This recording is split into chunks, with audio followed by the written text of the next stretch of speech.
Pepper time. And Roger is right about Shirley. She's trying to get me to losing proposition for her. Is that loud enough? Maybe if you can hear me, that's a disadvantage. Well, I want to thank Roger, and I'm here today because of Roger and Patsy Camp and Charles Breeze, who first asked me to come and talk about some history and recollections about sugar-free Dr. Pepper. I'm certainly glad to be here because of your interest in the subject and your enthusiasm for the 1024 Collectors Club and all things Dr. Pepper. Also want to thank Joyce Smith, the Associate Director at the Dr. Pepper Institute. She and Mary S. Tate and Brad Root helped in assisting my. And it's a great thing for this year's program. It's one that I'm sure that Irene Wright may have had something to do with. Irene's been on the front edge of this organization since its inception.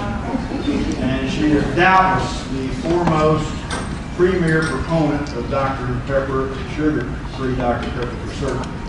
So Irene, I hope this review of the sugar-free Dr. Pepper, which is one for my time in the company, meets with your expectation. And the same goes for Millie Walker. So, and Millie's paper on sugar-free Dr. Pepper in 2000, believe me, that is a milestone work. Now, I've written my presentation for two reasons. I'm not a very good extemporaneous speaker, and if I should drop dead, then Joy can finish the program. As Roger said, I was with the Dr. Pepper Company and later Dr. Pepper 7-Up Company from November of '69 to 1997. During those years, I will state unequivocally that until the advent of modern diet Dr. Pepper in late 1986, good old sugar-free Dr. Pepper remains the most significant catalyst for brand extension, I believe, in the company's history. If people owe their opportunities for success to their predecessors, then so do brands. Simply put, without sugar-free Dr. Pepper, there would be no diet Dr. Pepper or any of its current variations. But first, let me give you a run-through and a little precedent here about what preceded what many of us back in that day called Big Blue. And I don't mean IBM. I mean the real Big Blue. By the mid-1950s, I'm not sure that the company's attitude about making a diet version of Dr. Pepper was unlike the general consumer attitude of the day. It was something more or less of a novelty. The diet soft drink market was barely a glimmer among the industry heavyweights following an industry-wide drop in sales in 1950. Well, that was due, as some of you will remember, partly due to the Korean War and the great uncertainty about the course of the world's geopolitical events. Introducing such a diet product before its time probably wouldn't have raised much of an eyebrow, even among the most enthusiastic Weight Watchers and diabetics. For one, there weren't any. Another reason for not jumping in the diet market was logistical. That consumer segment was simply too small. Although very slow to move, segment growth did begin to bump the needle in the early 60s, thus prompting Georgia's two prominent soft drink makers to introduce products. We all remember Tab by the Coca-Cola Company and Royal Crown Cola's Diet Light Cola. 7-Up was not eager to jump into the game, and Dr. Pepper had nothing to counter the Diet Colas, including the one by Pepsi. Only because of a persistent president, Westview Parker, did Dr. Pepper enter the marketplace in 1962. It was a carbonated drink called Dietetic Dr. Pepper. You call any of that? The introduction of the first generation of DDP, and that's what a lot of us call Diet Dr. Pepper, was just DDP in the office. It wasn't DDT. Occurred just months after Parker became board chairman, president, and chief executive officer. He joined the company in 1956 and was, according to many old-timers, the most innovative, forward-thinking executive in the history of the company. He was a Chicago native, and he really came from the big leagues, spending 10 years as vice president of General Foods. He was every bit a food industry luminary. Even long after coming to Dr. Pepper, Parker remained a director of the influential Brand Names Foundation. Parker had marketing savvy and a fierce enthusiasm for creating new brands. He was adept at extending old brands long before that marketing and sales technique became ingrained in the case studies of American universities. Now, I know that Parker was a man of big ideas, but don't ask me why Harry Ellis shot this picture. Parker dedicated himself to learning the Dr. Pepper business from the top down and the bottom up through his bottle organization. When it was time to end a 3-year-long research program to develop an acceptable diet soda, the aggressive, forward-thinking Parker was ready to pull the trigger. Parker's point man for producing the new soda was Bill Maston. Bill was a vice president that Parker had brought from General Foods. Bill was a well-respected food and beverage manufacturing production executive who immediately handed the project to Dr. Pepper production manager Charlie Greer. Well, Charlie locked and loaded the new formula, and when he was ready to fire, outshot Dietetic Dr. Pepper. It was the company's first artificially sweetened, low-calorie, sugar-free beverage, the perfect stablemate to venerable old 77-year-old Dr. Pepper. A year later, the brand became strongly allied with dieters across America and featured a unique 26-ounce family-sized bottle. The big package, I know some of you remember these, and you look at the back of your t-shirts that you've got this week. It was promoted through a newspaper, radio, TV ad campaign called Hello Weight Watchers.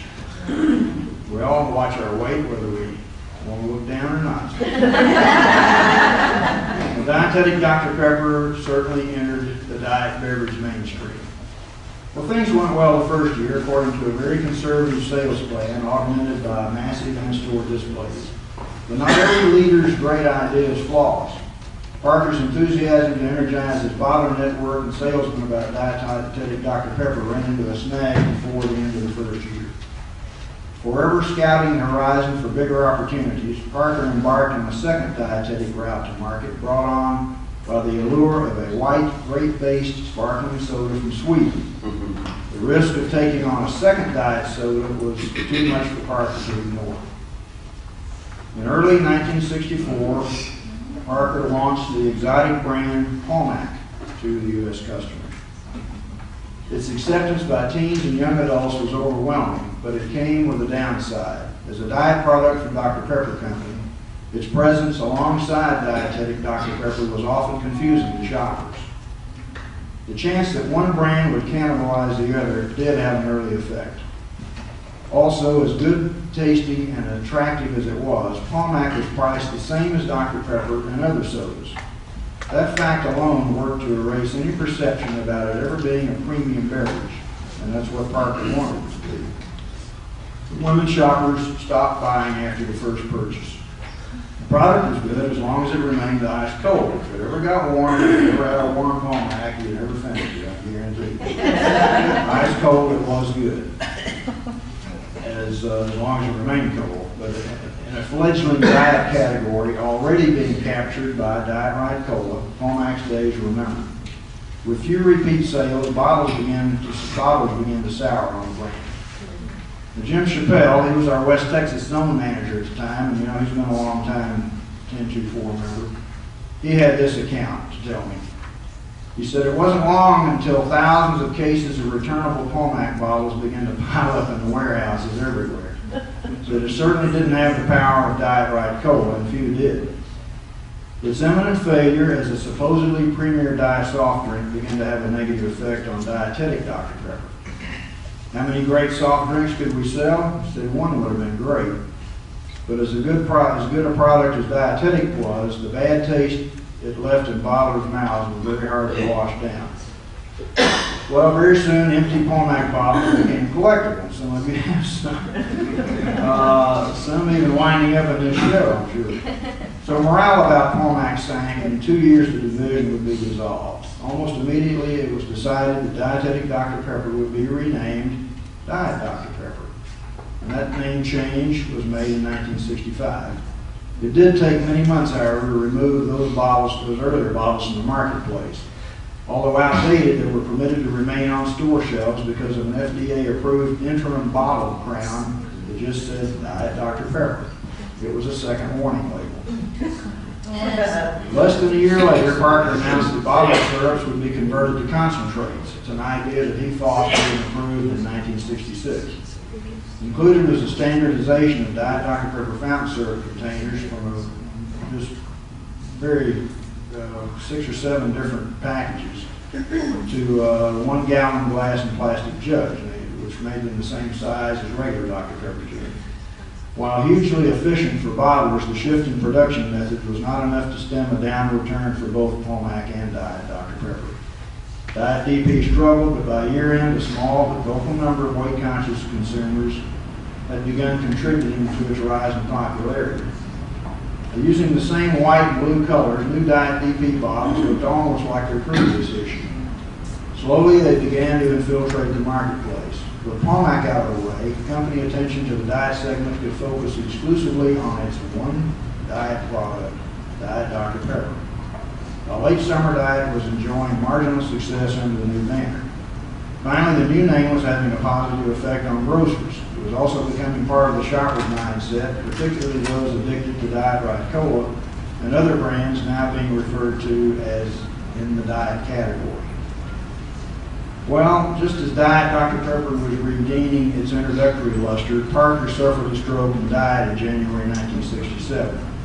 We've heard of ball players, managers. Well, Parker was a bottler's president, highly engaged in advancing the Dr. Pepper business in concert with his partner, best interest. I think Bill Foster can tell you if it either works or it doesn't, right? Well, for nearly 50 years later, I think it's meaningful to know that Wesby Parker was present for the genesis of the diet soft drink business. The non-nutritive sweetener at the heart of Diet Dr. Pepper was cyclamate, better tasting than sodium saccharin by itself, and the principal reason for the meteoric success of Diet Right Cola. Since Parker's death and the rise of President Woodrow Wilson Foots Clemens, Diet Dr. Pepper continued to meet with small but steady success. By fall of 1969, annual concentrate sales were meeting objectives as more bottlers climbed on the diet bandwagon. Parker had also invented Hot Dr. Pepper, but never figured that all hell would break loose. Not about Hot Dr. Pepper's Red Devil figure, but the sweetener used in Diet Dr. Pepper. It was mid-October 1969. Shirley and I just moved from Arlington, Virginia, to her folks' home in Commerce, Texas, after finishing our 3-year membership in one of America's exclusive clubs, the United States Army. Somebody may have been in that club. I was ready to return to my old job in the publicity promotion department at WFAA Radio TV in Dallas when I read a newspaper ad stating that Dr. Pepper Company was looking for an assistant editor for its bottler news magazine, The Clock Dial. Well, the prospect was intriguing, and I thought I was qualified, so I began writing a letter to Dr. Pepper. Almost at that moment, we were listening to the radio and heard that the Department of Health, Education, and Welfare had banned the use of cyclamate for use in the nation's food and beverages. The safety efficacy was challenged, but never fully explained. I thought, well, so much for this letter. Those guys at Dr. Pepper will have their hands too full to talk to me. I was wrong, but it took 3 weeks to find out. One morning I got a call asking if I'd come to Dallas for an interview with Personnel Director John Quigley and Harry Ellis, Director of Public Relations. Well, our meager Army separation money, $300, and a restless 2-year-old boy were incentive enough to get me moving. So I filled up the tank of our 65 Mustang and headed to Dallas and the grand old building on East Mockingbird. One of my first questions to Mr. Ellis was, how's the cyclamate ban going to affect things? He said, who knows? All I can say is there's a lot of work to do in this PR office. Well, being at the national headquarters building, I was pretty impressed with the physical surroundings, the stature of the brand that I had preferred since childhood, as well as all the friendly, professional-appearing people I had encountered. Corporate hospitality always began at the front entrance with Jackie Murphy. She was only the company's 3rd full-time receptionist since the headquarters building opened in 1948. Jackie was the best PR presence for the company, best one that could ever offer to salesmen and visitors. Well, I figured that Harry had a sizable PR group under his wing. I asked how big a department he had. He leaned forward and spoke in that high-pitched, scratchy voice. By this time tomorrow, it could be as big as you and me in our secretary.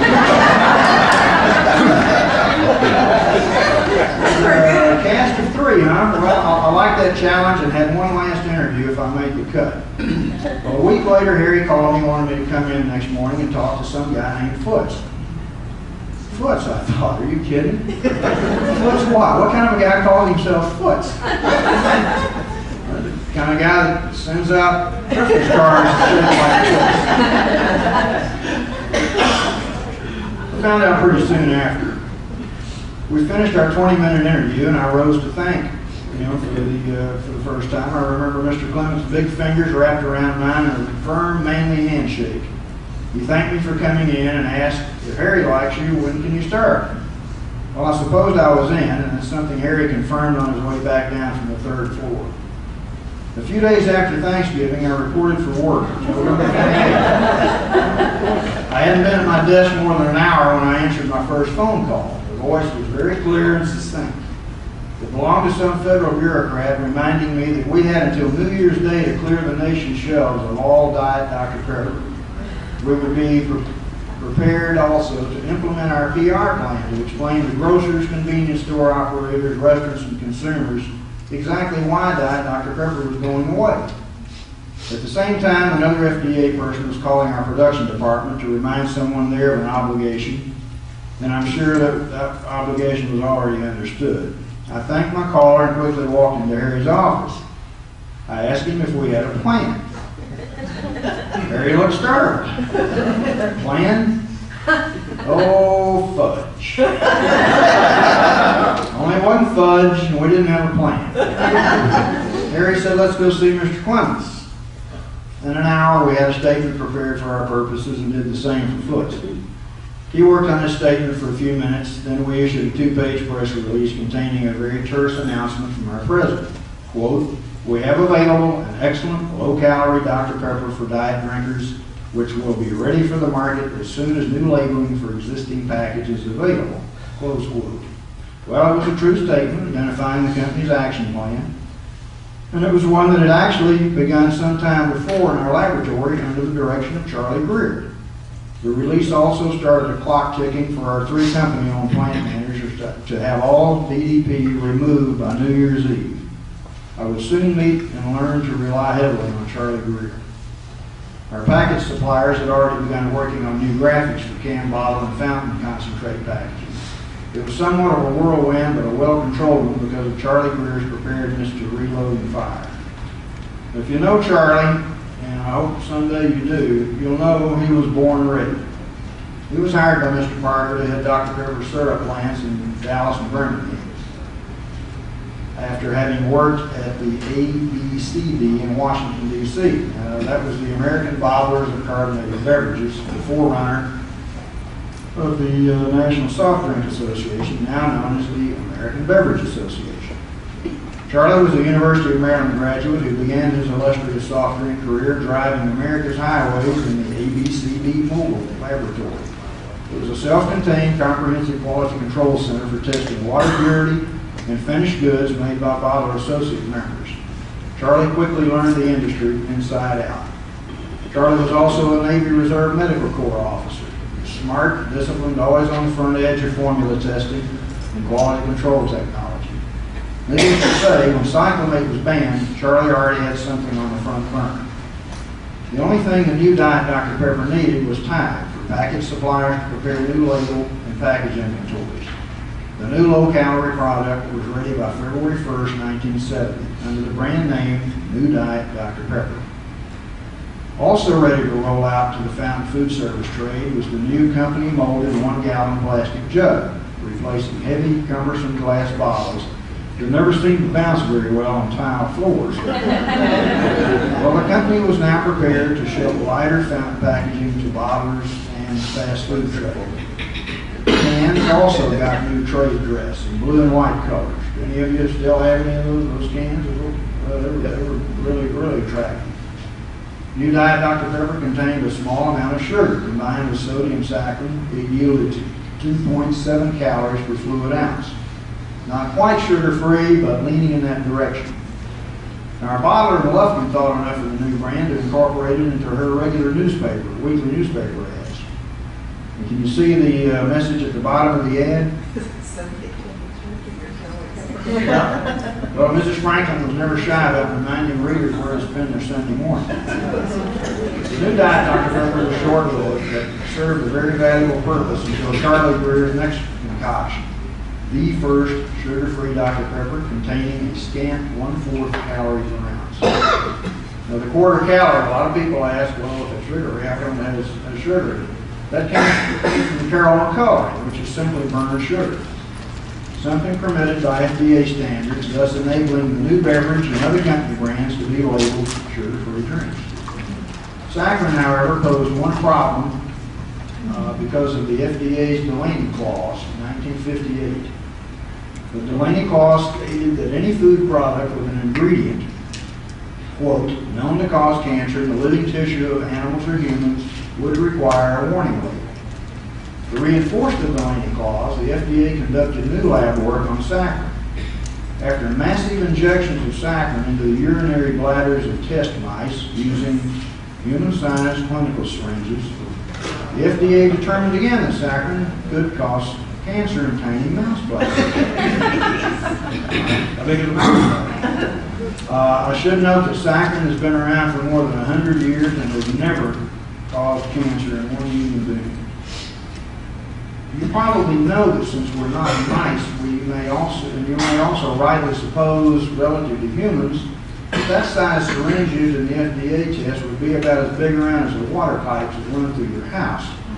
That being the case and undergoing repeated daily injections, the result could very well damage your kidney tissue. I guess mouse bladders are pretty good for making tiny footballs. Little kids on with or without a warning label, sugar-free Dr. Pepper was gangbuster news in the soft drink world. It was news preceded by a few weeks the company's most dramatic franchise announcement ever. Dr. Pepper was coming to New York City by way of the Coca-Cola Bottling Company of New York. Believe me, it was a big flash on the Manhattan horizon. Atlanta blinked and until recently, some 40 years later, finally got over it. That came after seeing many successful years of Dr. Pepper growth in New York and every other marketplace in the country. As you know, the Atlanta boys think so much of Dr. Pepper business that last year they paid the Dr. Pepper Snapper Group more than $800 million to distribute Dr. Pepper and some other DPS brands in the food service accounts across America. And I'll clearly attribute that successful agreement to longtime Dr. Pepper proponent, my former boss, John Brock at CCE, and his business relationship with Dr. Pepper Snapper Group CEO Larry Young. But that all began back in May of 1970 when New York Coke took Dr. Pepper into a market population of some 18 million in 3 states. Well, when the little doc from Waco and Dallas walked into the Big Apple, he came dressed in whatever he had to wear. We simply couldn't provide uniform packaging at the time. So all kinds of bottles from everywhere floated to New York to be distributed by the largest Coke bottler in the Western Hemisphere. Foots Clements had brokered the biggest franchise licensing deal in company history with New York coach Charlie Millard.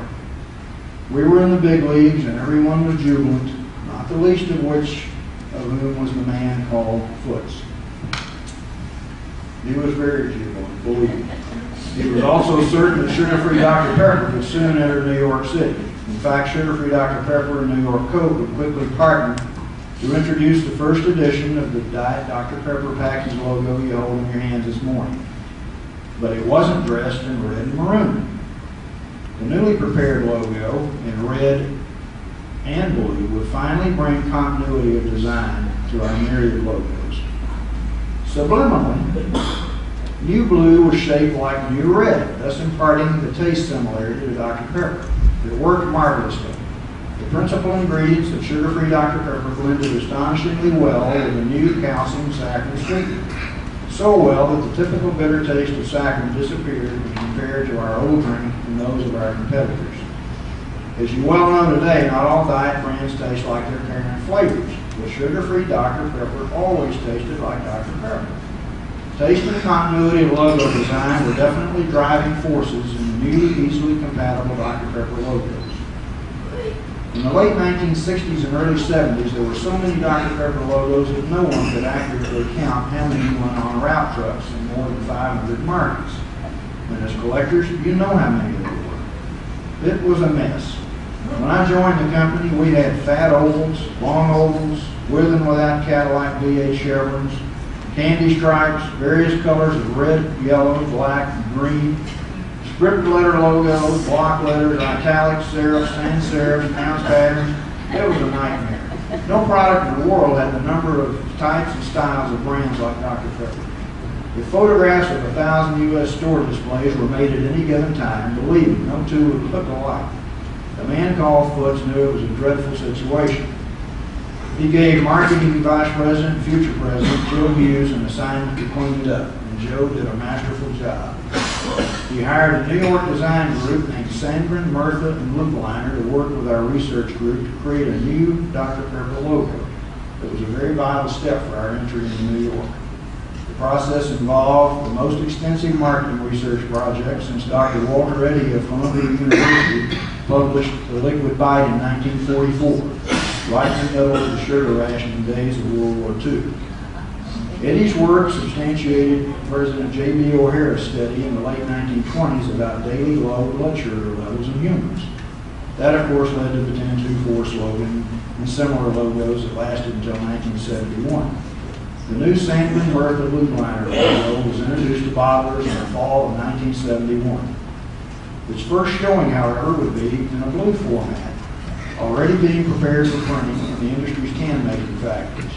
The new formula was also getting its fine-tuning in Dallas, Dr. Pepper Laboratory in Dallas. Since most consumer trends began on the east or west coast, New York City was a clear choice to test the viability of sugar-free Dr. Pepper. And as America's chairman of music sang, if you can make it there, you'll make it anywhere. Well, Frank and New York Coke's decision about sugar-free Dr. Pepper would prove prophetic. In addition to the remarkably similar taste to regular Dr. Pepper, sugar-free DP had a second great advantage on the big stage.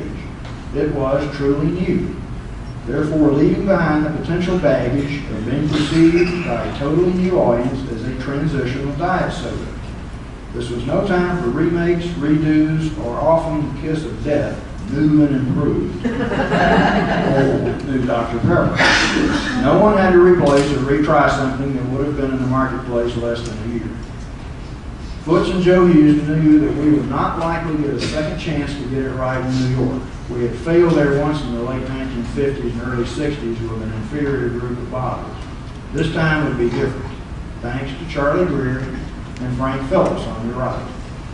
Frank invented Diet Right Cola and worked for our city of Columbus, Georgia. Now as head of our lab and quality control program, he had no equal in the industry.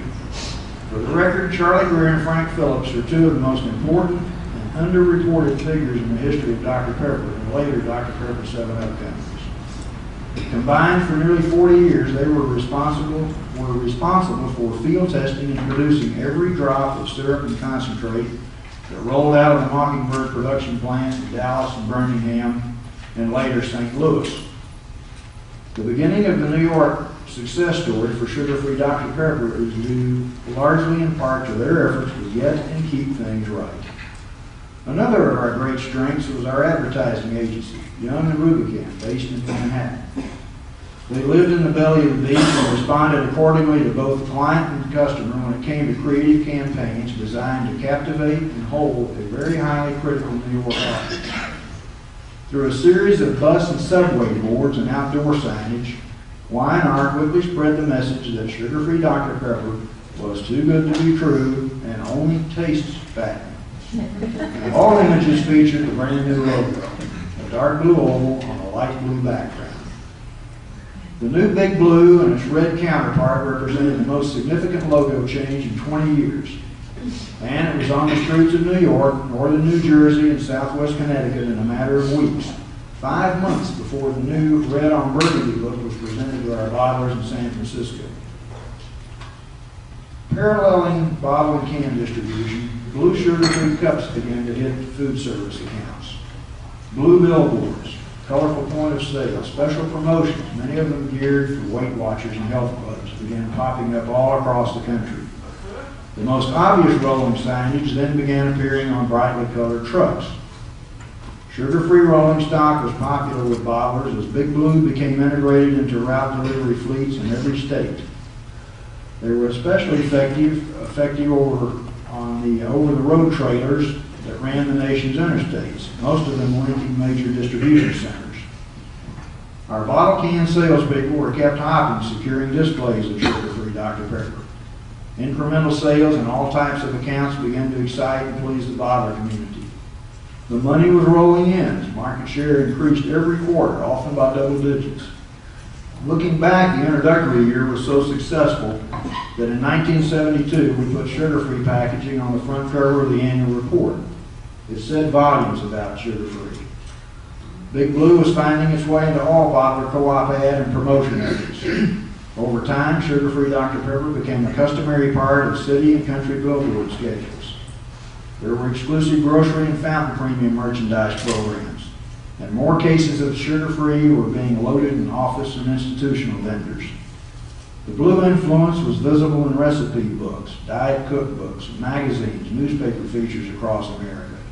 Radio and TV advertising featured named music stars.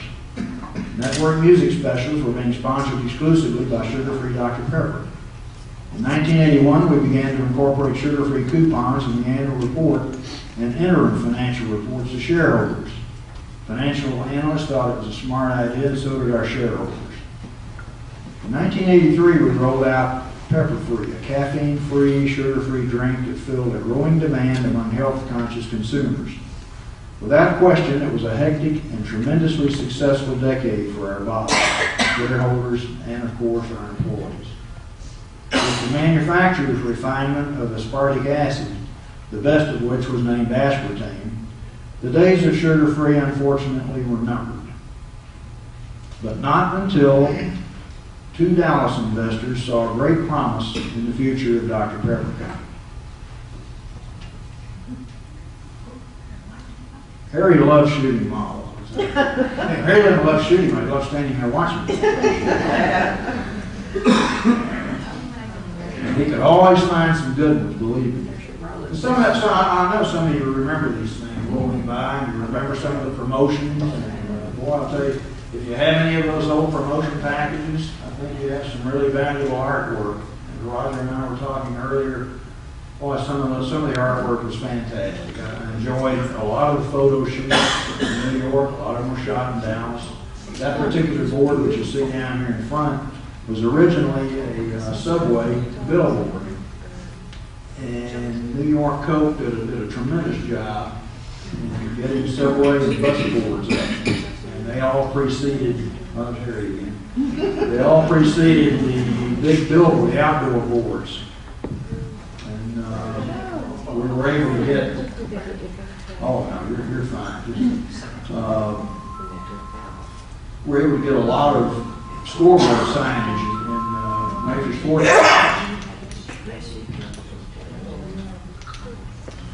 You bring back any memories to you? Can I ask you a question? You may. I may not. Well, did Roger Staubach have a diabetic in his family? Is that why he sponsored that? He did. Roger's from Cincinnati, and he did have a diabetic in his family. And the art director and I designed that bottle. If you have a Roger Staubach bottle, I'll sign it for you for nothing. I'll get a bottle to sign it for nothing too. Believe me. He's a great guy. We did that for the American Diabetic Association and the Juvenile Diabetes. And I asked him, well, Roger, what do you want to do this? He says, $1,000, but give it to juvenile diabetes. That's all he asked for in 1980. He's a tremendous guy, just a great person. And if you took something by his office in Dallas, he'll sign it for you. Well, I said we had two Dallas investors that saw a great promise in Dr. Pepper Company. You know them as Tom Hicks and Bobby Hobbs. The soaring success of sugar-free Dr. Pepper was an absolute positive in their decision to buy into the company as minority partners in 1986. For a Fortune magazine story, Tom insisted that he be photographed holding a sugar-free Dr. Pepper. The picture was made at the Mockingbird Plant Soda Fountain, the one currently located in the first floor drugstore of the Dr. Pepper Museum. Tom's not there now, but you can still get a Diet Dr. Pepper. A few months later, Charlie Greer and Frank Phillips had perfected a reformulated Diet Dr. Pepper. It was one that would be announced to our bottlers in Hawaii in late September. Its name, Diet Dr. Pepper. Sugar-free Dr. Pepper was gone by New Year's Day 1987. Its champion had always been CEO John Albers. John would work even harder to champion the new kid on the block. For nearly 20 years, John had steered Y&R's ad campaigns and the marketing of Dr. Pepper and sugar-free Dr. Pepper. Included in his portfolio of successes were the classic I'm a Pepper, Be a Pepper campaign to the late 1970s. Shortly after the Pepper deal with the Hicks and Haas were done, John and Chief Financial Officer Ira Rosenstein stole them on the idea to buy the 7-Up Company in 1987. It's true that the deal was done on a napkin, and it seems that every deal you read about for a decade stole our story.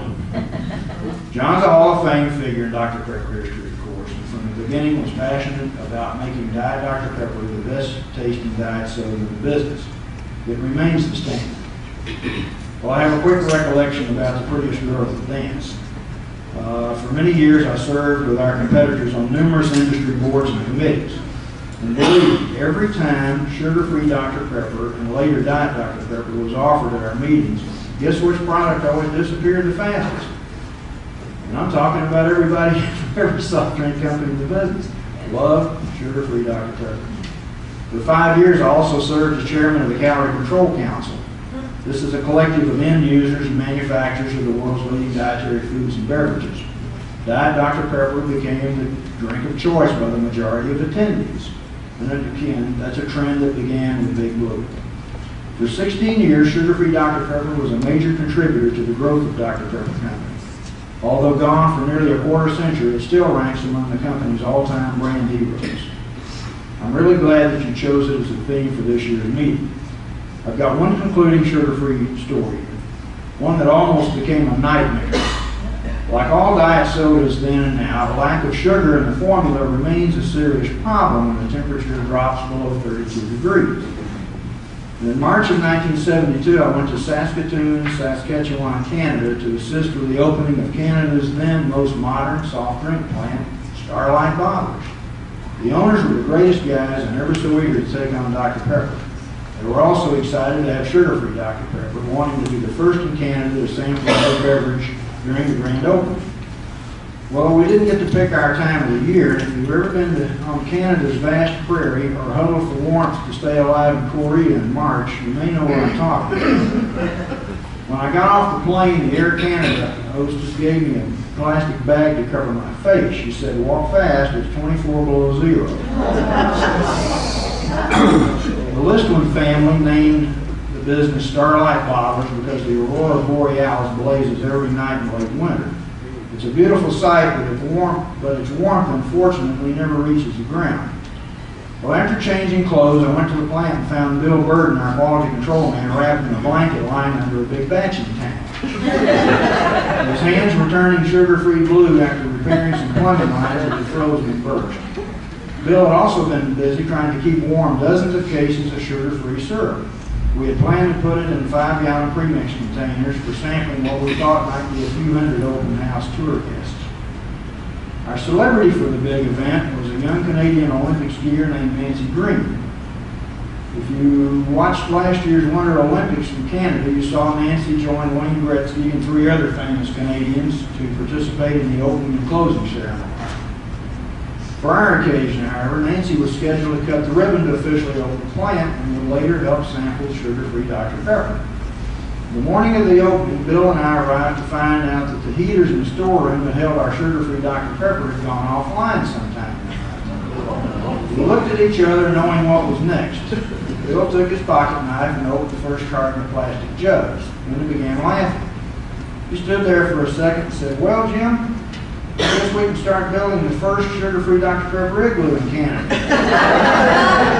But this stuff's harder than a bullet. I informed the owners. They were disappointed and got a big kick out of Bill's idea.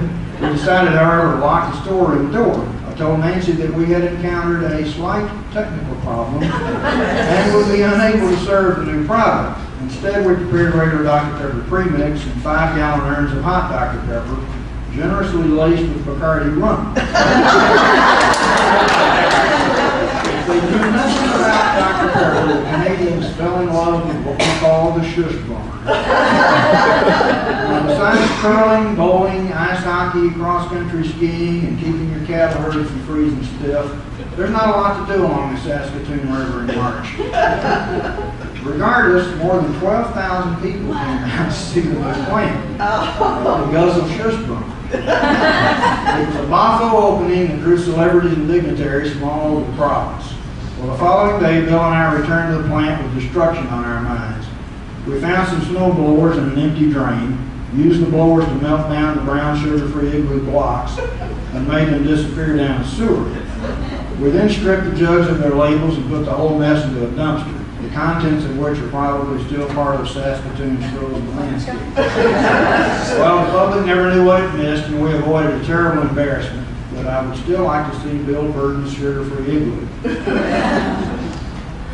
I doubt that anyone served at the Old Corner Drugstore or Charlie Alderton or Wade Morrison ever envisioned anything as popular as sugar-free Dr. Pepper. If they had, the whole fountain business 100 years ago may have been changed. In 2011, the panoply of Pepper progress marches on as the diet segment of the Fizz Biz continues to strengthen and grow. Dr. Pepper's diet lineup now has a new number. It's called Dr. Pepper 10. I think some of you had some last night. It contains 10 bold-tasting calories. Sorry, gals, it's strictly a men's drink. It's sure told that real men shy away from being seen holding a diet Dr. Pepper. Dr. Pepper 10 is dressed in gray. I suppose that's to reflect most men's real personalities. But look for it soon. It has tested well according to the company and follows a proud tradition, and I'm betting on it. So stay tuned for further news about Dr. Pepper 10, but don't forget what we owe to the people of the past who created, among others, Big Blue. And I especially thank you for inviting me, and I thank you for your time and your interest. I hope you have another great show.